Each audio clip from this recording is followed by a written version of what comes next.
When the most dangerous predator cubs in the galaxy start exhibiting terrifying new behaviors, the Galactic Child Safety Commission demands answers. Their instructor, a four-armed Valkyrie named Instructor Kix, stands accused of teaching forbidden hunting techniques to species that already sit atop their respective food chains. But when every single cub points their claws, tentacles and appendages at the unremarkable human janitor mopping floors in the corner, the truth becomes far more alarming than anyone anticipated. What could this seemingly harmless biped have possibly taught the galaxy's most lethal younglings? And more importantly, why are the adult predators now taking notes? The tribunal chamber on Station Nexus 7 hummed with the nervous energy of 12 different species trying very hard not to eat each other. Instructor Kix stood at the center podium, all four of her arms crossed defensively across her chitinous thorax, while the Council of Predatory Species Education glared down from their elevated seats. Behind her sat 17 cubs, ranging from a Crethian direwolf pup to a sulfex acid spitter, barely 3 months out of its spawning pod. "Let me get this straight," Council Head Vaughn rumbled, his tusks clicking against his lower mandible in what passed for exasperation. "Among the Gormak species, you taught these children, these apex predators in training, how to execute a synchronized ambush pattern that resulted in the capture of 3 security drones, 2 maintenance bots, and somehow a cargo shuttle." "I most certainly did not." Kix's voice hit a pitch that made several council members wince. Her translator chip struggled to convey her indignation. "I teach basic stalking techniques, proper pounce form, and elementary pack dynamics. Nothing that would explain this level of coordinated mayhem." The Crethian pup, a ball of silvery fur named Grizik, wagged his tail enthusiastically. Councillor Thras, a serpentine yithril with approximately 14 too many teeth, leaned forward. "Then perhaps you can explain how 17 cubs from 9 different predatory species, most of whom cannot even communicate without translators, managed to execute a 3-phase tactical operation that our station's AI rated as moderately impressive by military standards." Kix's mandibles worked silently for a moment. "I cannot, or will not, cannot.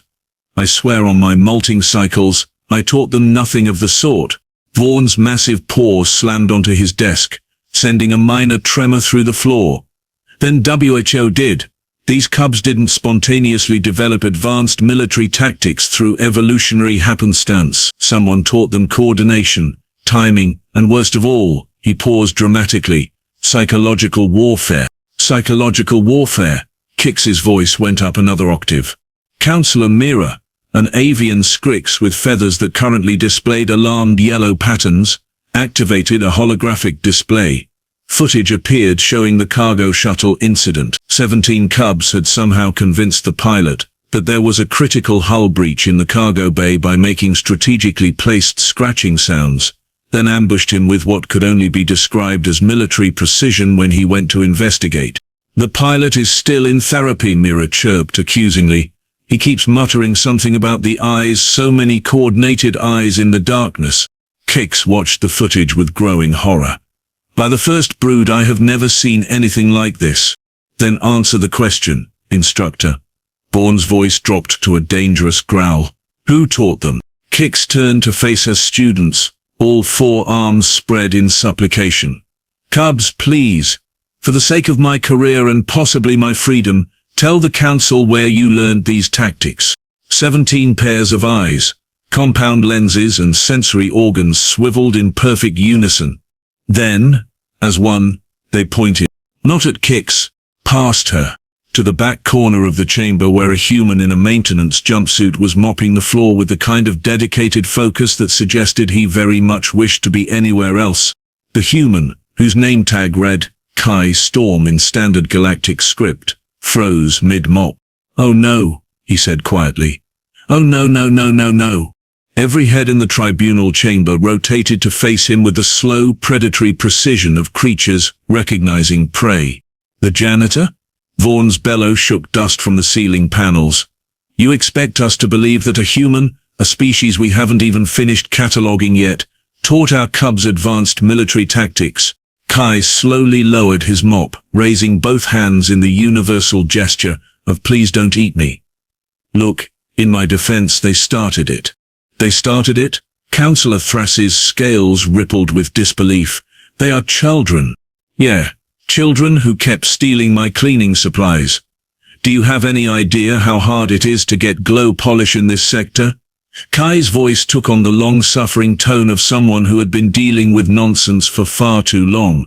Little Grizzick there took my entire bottle of degreaser. I needed that for the engine room floors. Grizzick yipped happily, tail wagging harder. So you taught them military tactics as revenge? Mira's feathers flashed an outraged crimson.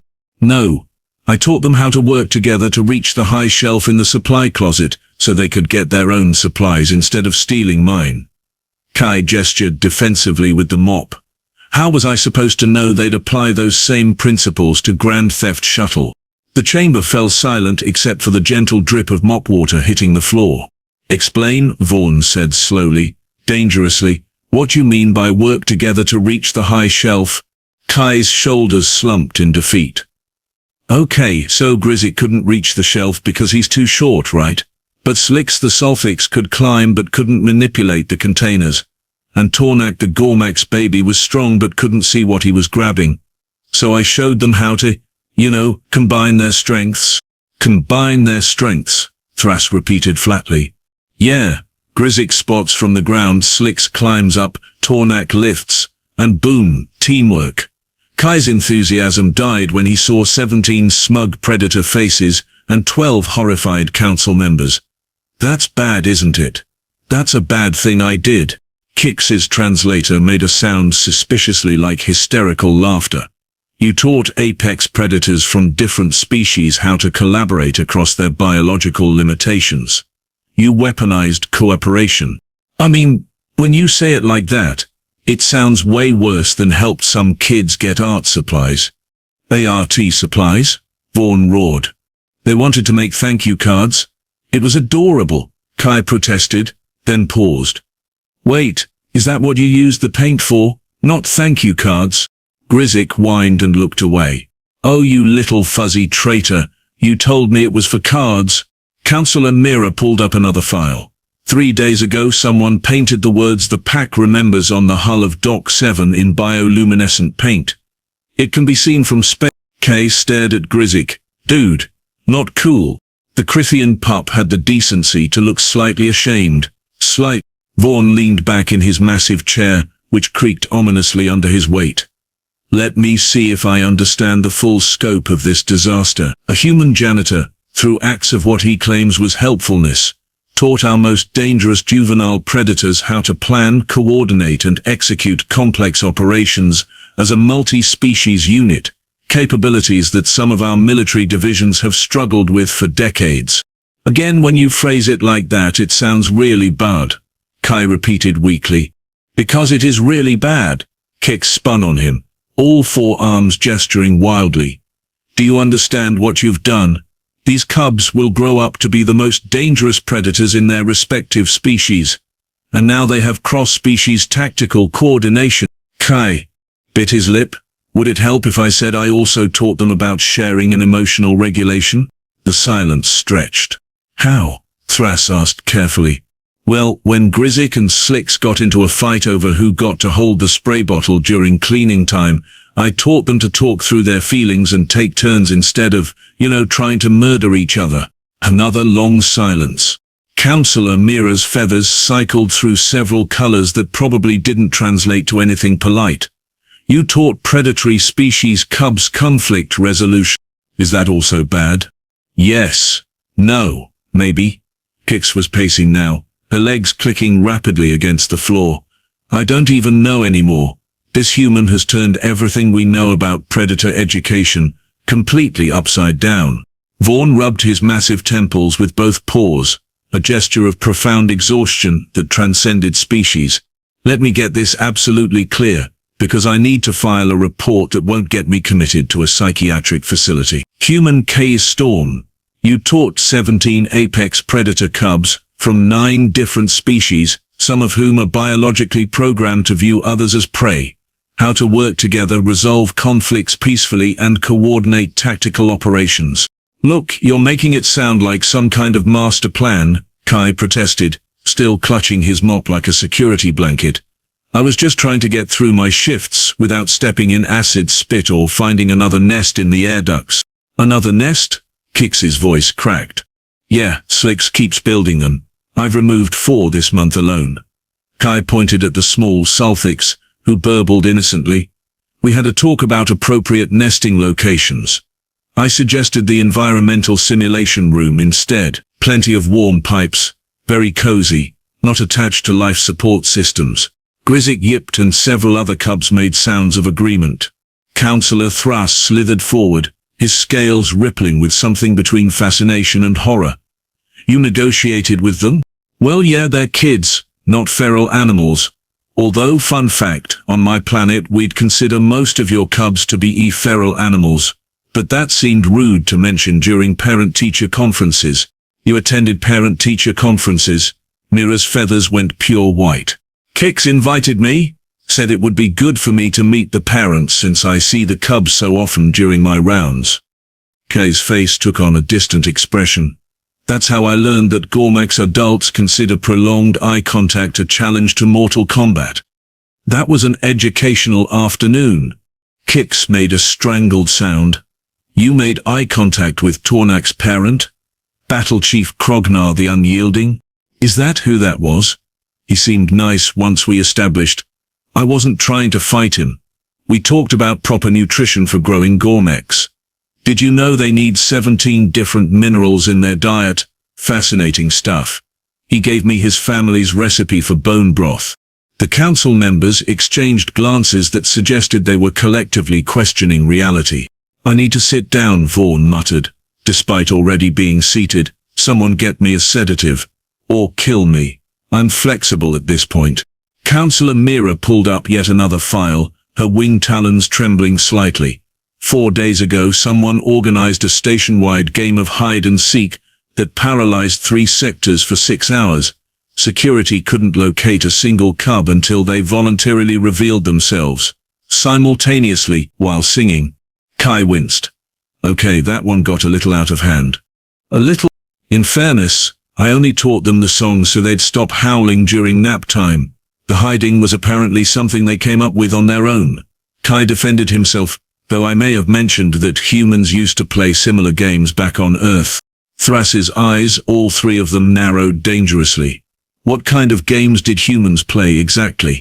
You know, normal stuff. Tag, hide and seek, capture the flag. Kai paused. Okay, saying it out loud, I see how those might translate poorly to predator species. Capture the flag, Vaughn repeated slowly, is essentially training for territorial conquest. Huh? Kai considered this. I guess. We mostly just thought it was fun exercise. Your species plays warfare for fun? Kix looked like she might molt from stress on the spot. Well, when you put it like that, Kai trailed off, then rallied. But we also taught them about sportsmanship. Good winners, gracious losers, all that jazz. Is that why? Mira pulled up another report, her voice dripping with sarcasm. When Security Chief Brulux finally caught Tornak during the hide-and-seek incident, the cub congratulated him on his excellent tracking skills, and offered to share his hiding spot for next time. See? Sportsmanship. Kai beamed. The Security Chief is now questioning his entire career. Mira shrieked. He was consoled by his query. Grizzic chose this moment to trot over to Kai, dropping something at his feet. It was a crudely made but clearly heartfelt card decorated with paint and what looks suspiciously like safety documentation he'd definitely shredded without authorization. Kai picked it up, and his expression softened. Oh, buddy, you did make thank you cards. The card read, in wobbly letters, thank you for taking us stuff. You a good pack. We protect you. That's really sweet, Grizz, but you spelled teaching wrong. Kai paused. Also, what do you mean protect me? All 17 cubs suddenly looked extremely interested in the ceiling, floor and walls. Anywhere but at Kai or the council. Cubs, Kix said with the weary tone of someone who knew they wouldn't like the answer. What does we protect you mean? Grizzic yipped. Slicks burbled. Tornak grunted. The other 14 cubs made their various species-appropriate sounds of studied innocence. Kai's translator helpfully chimed in. Translation: UN clear, multiple juvenile dialects detected, possible meaning, classified pack business. That's not ominous at all, Kai muttered. Vaughn stood up, his full 3-meter height making the podium look like a toy. I am going to ask this one more time. What have you cubs done? The cubs looked at each other. Some kind of silent communication passed between them, the kind that transcended species and language, the universal understanding of children everywhere who'd been caught doing something they absolutely knew they shouldn't have done, but were kind of proud of anyway. Finally, Grizzik yipped again, longer this time. The translator stammered. Translation: mean ship captain yelled at pack friend Kai. Said bad words. Made pack friend sad. So we, relocated captain's ship to different docking bay. Maybe. Possibly. Without permission. Silence. You moved a ship. Kai stared at them. How did you even... You know what? I don't want to know. Which captain? Fawn's voice could have cut through hull plating. More guilty looks. Captain Vex of the merchant vessel, Red Nova, Mira read from her datapad, her feathers now cycling through colors so fast they were creating a strobe effect. Filed a complaint 2 weeks ago about his ship being moved to Dock 47, which is on the opposite side of the station. Security assumed it was a clerical error. It was not a clerical error, Thres hissed. It was 17 tiny criminals committing grand theft spacecraft because someone hurt their janitor's feelings. That's what you meant by protecting me? Kai looked torn between horror and something that might have been touched. Guys, you can't just steal ships when someone's mean to me. Grizzik whined sadly. I know your hearts were in the right place, but that's not how we solve problems. Kai knelt down to Grizzik's level, which also brought him closer to several other cubs who immediately clustered around him. We use our words, remember, even when people are jerks. This is surreal, Kix whispered to no one in particular. I'm watching a human lecture, apex predators, about conflict resolution, and they're listening. Vaughn sat back down heavily. I have been in predatory species education for 40 cycles. 40. I have seen cubs do terrible, violent, instinct-driven things. I have witnessed pack dynamics that would give civilian species nightmares, but never, in all my years, have I seen predator cubs from different species display this level of coordinated behavior, emotional intelligence, and what I can only describe as compassion. It's the human, Thras said quietly.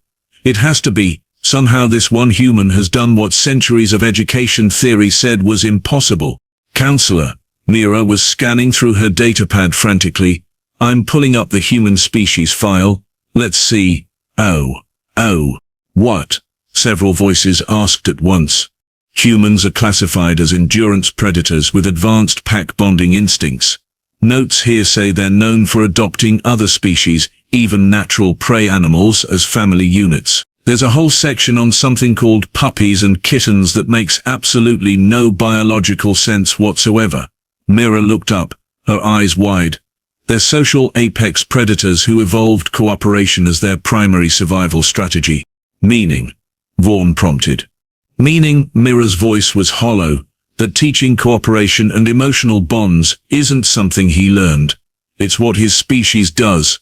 He's been treating these cubs like his own pack this entire time, probably without even realizing it. Every eye turned back to Kai, who was currently surrounded by 17 predator cubs all vying for his attention, making sounds of contentment and affection that their species typically reserved for immediate family. So, Kai said into the sudden silence, are we all good here? Because I really need to finish mopping the tribunal chamber before my shift ends, and I promise to help Slicks practice his climbing later. Vaughn opened his mouth, closed it, opened it again, finally managed. I need to make some calls.